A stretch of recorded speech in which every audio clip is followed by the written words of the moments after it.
So today we are at the Financial House of Singapore, not because we are changing industry, but the topic of the day is interest rate. So how does interest rate affect property buyers? What does interest rate change means for property market in Singapore?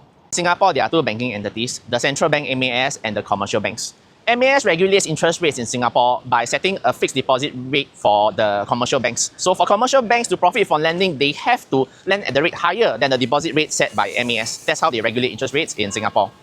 To study the effect of interest rate on home buyers, let's look at two resale home buyers buying a 2 million property at 1.5 million loan.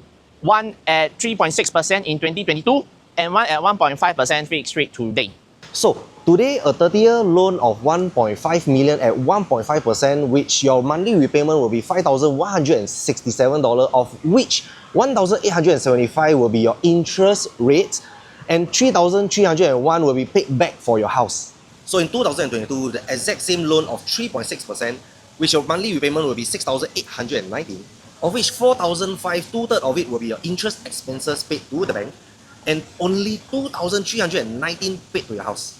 Assuming you have just a fixed budget to pay off your property loan, at lower interest rate, you are now able to take bigger loans and make bigger property purchases. This represents an increase in property demand when home buyers are more able and willing to make bigger property purchases, and investors are making higher rental profits with lower interest expense.